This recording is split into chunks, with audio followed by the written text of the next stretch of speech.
Vous êtes-vous déjà demandé s'il est possible d'être rentable sur les marchés avec une stratégie simple et systématique? Dans cette vidéo, je vous dévoile l'une des stratégies que j'ai développées qui correspond à ces critères, que j'ai backtesté en automatique sur plus de 900 trades, ce qui représente 7 ans d'historique tout de même. Et je pense que les graphiques que vous avez sous les yeux parlent d'eux-mêmes. La performance est plus qu'honorable vue d'avion. Je vous détaille tout ça. Alors du côté des performances de la stratégie, ce que vous avez en haut à gauche, ça représente l'évolution du compte de trading avec le temps, donc de mi-2017 jusqu'à mars 2024. Et donc ce qu'on peut voir, c'est que l'évolution du compte, elle est relativement linéaire, plutôt constante, ce qui est plutôt bien. Voilà, avec quelques périodes de drawdown, quelques périodes de range, ce qui est tout à fait normal, j'ai envie de dire. Il y a forcément des pertes dans une stratégie de trading. Là, ce qui est important de préciser, c'est qu'ici, ce graphe, il permet de vraiment benchmarker la qualité de la stratégie. On veut quelque chose qui soit le plus linéaire possible. Et pour ça, le backtest, il se fait avec un risque constant en valeur absolue. Mais sachant que, en réalité, quand on a un compte qui va monter, on peut se permettre de garder, pour le coup, un risque constant en pourcentage de son compte, mais pas forcément en valeur absolue. Au niveau des chiffres clés de la stratégie, on a un nombre de trades qui s'élève à 922 sur 80 mois de trading. Donc là, on a quand même un gros historique, c'est assez solide. Donc ça fait environ 10 à 15 trades par mois pour donner une idée. Au niveau du dépôt initial, on a 50 000 $ et un profit total de 380 000. Donc c'est à peu près 1 x 8 sur le capital initial en 7 ans. Donc là, ce qu'il faut garder en tête, encore une fois, c'est que la taille de position, elle est constante en valeur absolue. Et si on joue effectivement sur l'augmentation de cette taille de position à mesure que le compte grandit, on peut largement améliorer ses performances. Le drawdown max, il est de 20%. Donc c'est assez élevé, mais je pense que ça reste acceptable. De toute façon, ça c'est un chiffre sur lequel on peut jouer.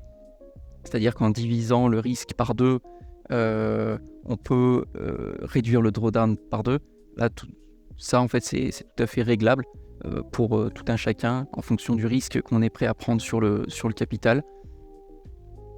En termes de win rate, on a 46% de trades gagnants, sachant que le profit moyen est de 2600 et que la perte moyenne est de 1500. Donc voilà, grosso modo, on gagne un trade sur 2, mais les trades gagnants sont plus grands que les trades perdants. Donc c'est là qu'on voit le gain de la stratégie.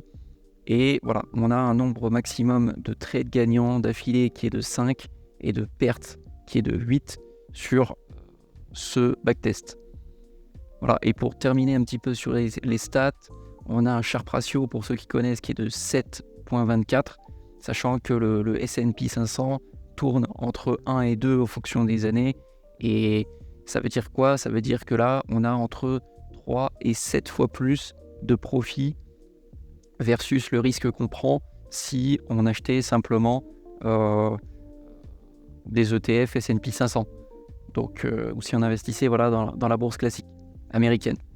Donc voilà pour l'ordre de grandeur. Donc là, ce que je disais effectivement, c'est qu'on a un facteur de risque que j'appelle R qui est de 1500 $, qui représente 3% du portefeuille initial. Donc là encore, on peut diviser tout ça ou multiplier ça en fonction de chacun, mais je pense que là, c'est quand même un maximum à peu près à prendre, ce qui fait un profit donc de 380 000 sur 80 mois, ce qui nous donne à peu près 3 fois le risque de gain par mois. Donc c'est-à-dire qu'on risque 1500 $ par trade pour un gain à peu près de 3 fois le risque par mois, donc de 4800 $ par mois. Donc ça, c'était avec une taille de position constante. Maintenant, je vais vous montrer ce qui se passe si on augmente la taille de position avec l'évolution du portefeuille. Donc là, juste pour illustrer un petit peu à ceux qui ne sauraient pas vraiment ce que c'est les gains composés, si on a un compte initial de 1000 $ et que, admettons, qu'on vise un x2 par an, ça fait qu'à l'année 2, on va avoir 2000. Et si on garde une taille de position qui se calcule toujours de la même manière par rapport au portefeuille initial, à l'année 3, on va avoir 3 000 $. Parce qu'on aura fait un x2 par rapport aux 1000 initiales. Et ça, c'est ce qui nous donne finalement une augmentation linéaire du portefeuille.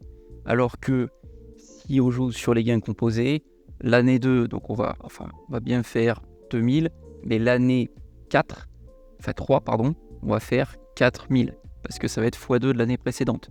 Et ça, au fur et à mesure du temps, ça fait plutôt quelque chose d'exponentiel. Donc, et c'est ça qu'on va voir juste ici. Donc là, on voit sur cette courbe qu'on a une augmentation qui est bien exponentielle, avec une taille de position qui augmente. Et là, je l'ai noté ici. Donc on a un risque initial qui est de 3% à 1 500 $, et un gain moyen qu'on a dit qui était de 4 800 $ par mois. Mais à la fin, avec l'augmentation justement de la taille de portefeuille, donc là on obtient un chiffre ahurissant de 28 millions, ce qui n'est pas tout à fait réaliste, parce qu'en réalité, ce qu'on va faire, c'est qu'on ne va pas garder un risque aussi élevé, parce que forcément, quand le portefeuille il augmente, on va réduire de plus en plus la taille quand même de position, de manière à avoir quelque chose qui va être exponentiel, mais moins puissant que ça, parce que voilà, on va pas se permettre de perdre 30% sur 30 millions. Mais voilà, le risque final, il termine finalement à 840 000 $ par trade, donc c'est énorme. Et un gain moyen final par mois, du coup, qui est de 3,2 fois le risque, et donc 2,7 millions de $ par mois. Donc là, on se rend vite compte que c'est assez énorme. Donc forcément, là, on se retrouve aussi à avoir un drawdown max qui est un petit peu plus important, avec cet effet justement exponentiel, donc on monte à 34%. Et voilà. Donc là, on peut remarquer que les stats ont très très légèrement changé, à pas grand chose près. En fait, ce qui se passe, c'est que le nombre total de trades, il est légèrement inférieur sur ce backtest avec les intérêts composés, du fait que le broker que j'utilise limite la taille de position, et donc il y a certains trades qui n'ont pas pu passer. Voilà.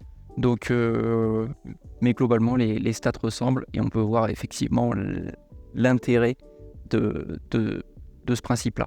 Alors voilà, la réalité, je pense qu'elle est plutôt sur un juste milieu, parce qu'il ne faut pas rêver, on ne va pas passer de 50 000 à 28 millions en 7 ans, mais voilà, on peut jouer quelque chose entre les deux et avoir une performance plutôt honorable. Alors maintenant, la partie que vous attendez sûrement, la présentation de la stratégie. Donc je trade sur des contrats futurs sur le Nasdaq 100, donc le ticker c'est MNQ. Alors peut-être que vous n'êtes pas tous familiers avec ce type de marché, je pense que je ferai une vidéo dédiée sur le sujet. En fait, c'est vraiment un marché hyper intéressant parce qu'on a des frais qui sont très très très faibles, des spreads qui sont très faibles aussi, et une volatilité qui est super intéressante. Donc voilà, n'hésitez pas à vous abonner pour pas manquer ça. Mais voilà, globalement, c'est un marché sur lequel j'opère beaucoup grâce à ces nombreux avantages qu'on n'a pas du tout sur le Forex, qu'on n'a pas sur les actions. Voilà. Bon, ce qui n'empêche pas de se diversifier, mais voilà. Donc au niveau de la time frame, on est sur du 15 minutes et je trade que sur une période de temps donnée qui est de 15h30 à 22h. Donc là, en fait, c'est pour garder un maximum de liquidité, trader vraiment dans la période où il y a le plus d'échanges, le plus de volume, et aussi la volatilité qui est la plus importante. Donc ça correspond finalement à la session US globalement, donc là où les opérateurs américains et mondiaux sont le plus actifs sur le marché. Et ce que je fais, c'est que je cherche uniquement des trades longues, pas de short, du fait qu'il y a un très gros biais haussier sur le marché, et même dans les périodes finalement baissières, on a un win rate qui est plus important pour les longues que pour les shorts. Donc j'ai fait ce choix après mes tests, mes backtests, de garder uniquement les longues. Et au final, on a une performance qui est supérieure en éliminant la moitié des trades. Donc au niveau des règles d'entrée, c'est assez simple. Il y a un seul indicateur qui permet de faire les règles d'entrée, c'est le stochastique qu'on peut retrouver sur TradingView dans la barre indicateur en tapant stochastique. Voilà, c'est le premier. Au niveau des réglages, je vous les montre rapidement. Donc, on a un pourcent K qui est à 25 et les deux autres à 3. Et au niveau du style, voilà, j'ai juste gardé le pourcent K parce que le pourcent D est moins intéressant. En fait, il est un petit peu... C'est une sorte de moyenne mobile un peu lissée. C'est un signal qui est un petit peu en retard. Et voilà, j'affiche deux bandes. Donc, la bande supérieure à 85, la bande inférieure à 80. Et voilà, c'est tout. Et on a un deuxième indicateur qui est l'ATR, le Average True Range, qui permet de donner la volatilité moyenne des bougies et qui va nous permettre de réaliser la gestion de risque de la stratégie. Donc là, le réglage est assez simple. Je l'ai gardé sur du 14 périodes avec un smoothing en RMA. Et voilà, donc on peut le retrouver toujours dans l'indicateur en tapant ATR et c'est Average True Range. Alors l'idée qu'il y a derrière cette stratégie, c'est d'entrer quand le marché entre dans une zone de surachat qui est définie ici par un stochastique qui a une valeur supérieure à 85. Parce que l'idée en fait c'est d'attendre que la tendance haussière se mette en place et quand on commence à avoir un mouvement qui est vraiment puissant, on va rentrer pour profiter d'un mouvement qui est impulsif et où les retracements sont assez faibles de manière à avoir un risque qui est contrôlé. Donc là, on attend une clôture de bougie avec un stochastique supérieur à 85. Donc là, on voit que la bougie d'avant, on a une valeur qui est inférieure. Ici, c'est bon, on est au-dessus, donc on rentre. Donc on rentre à la clôture de cette bougie, ce qui est égal à l'ouverture de celle-là. Et on attend. Et le signal de sortie, donc, c'est en fait le stochastique qui redescendrait en dessous des 80. Donc on a 5 de marge, de manière à ne pas se faire sortir par juste une petite bougie qui ferait aller au-dessus de 85 et clôturer en dessous de 85 par exemple. Là on met 80 pour garder un petit peu de marge. Sur cet exemple, et donc je l'ai choisi un petit peu exprès pour ça, c'est parce que ça montre qu'ici c'est pas ça qui nous fait sortir. Donc en fait si on aurait dû sortir par là à peu près, s'il n'y avait pas cette histoire de fin de session, c'est-à-dire ici on redescend en dessous de 80, ici il y a la fin de la session qui termine à 22h. Donc moi ce que je fais en général c'est que je clôture quand même un peu avant 22h, plutôt vers 22h moins le quart, de manière à être sûr, voilà, le temps de se connecter, de fermer toutes les positions pour être sûr que tout soit fermé à 22h, de manière à pas garder la position toute la nuit, parce que voilà, certains courtiers à partir de 22h on peut plus clôturer de position. C'est pas partout bien sûr, mais voilà, c'est un petit peu une habitude que j'ai pris et je pense que c'est globalement bénéfique puisqu'on voit de toute façon que à partir de 22h on n'a plus forcément beaucoup de volatilité, donc c'est plus très intéressant de rester. Donc ça c'est la partie vraiment achat et sortie de position. Pour la partie gestion de risque et stop, ça se passe de la manière suivante. Donc j'utilise cet outil-là pour regarder un petit peu ce qui se passe au niveau du stop. Donc l'ATR, qui est l'indicateur pour la gestion de risque, ici à l'entrée, il nous indique une valeur de 40. Donc cette valeur de 40, elle veut dire quoi? Qu'une bougie moyenne, en ce moment, c'est 40 points. Donc ça nous permet d'ajuster notre taille de position de manière à ce que quand on a un marché plus volatile, on va réduire notre taille de position, l'augmenter quand le marché est moins volatile, de manière à avoir une gestion de risque qui est saine, c'est-à-dire avec une taille de position constante et où vraiment on va laisser les probabilités jouer en notre faveur. Voilà. Donc là, cet outil, on peut rentrer la taille du compte, le pourcentage de risque. Donc là, j'ai mis 2%.